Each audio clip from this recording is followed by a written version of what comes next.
ہر موقع پہ بڑا چھوٹا نہیں دیکھا. یہ اسلام کا بڑا سبق ہے. اخوت، مساوات، عدل و انصاف. اسلام جو پھیلانا وہ تلوار کے زور سے نہیں، صحابہ کے کردار سے، نبی پاک کے پیار سے پھیلا. ان کے ایسے اخلاق سے، عدل و انصاف کو دیکھ کر دنیا حیران رہ جاتی تھی. بڑے بڑے بادشاہ اسلام میں آ گئے، بڑے بڑے گورنر اسلام میں آ گئے.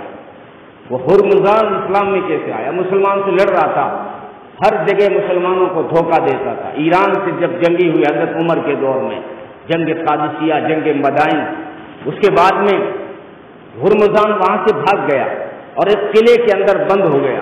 تو مسلمانوں نے جا کے اس قلعے کا محاصرہ کر لیا، اس کو گھیر دیا.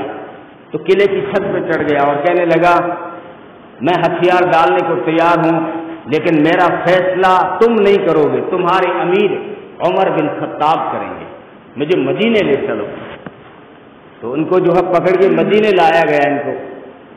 تو حضرت عمر نے کہا کہ میرا فیصلہ یہی ہے کہ تو نے بار بار اسلام اور مسلمانوں کو دھوکہ دیا ہے، اس لیے تیری گردن اڑائی جائے.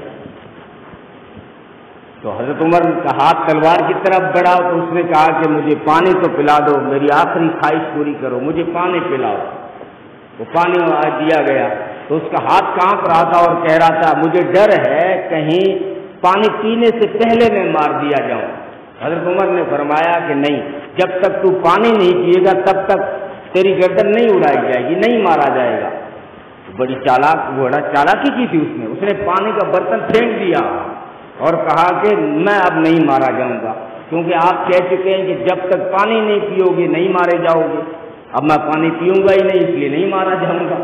مسلمان تو اپنے وعدے پہ کھڑا ہوتا ہے، پکا ہوتا ہے، اور عمر کا تو انصاف مشہور ہے، میں نہیں مارا جاؤں گا. حضرت عمر نے کہا کہ میں نے تجھے معاف کر دیا، چھوڑ دیا.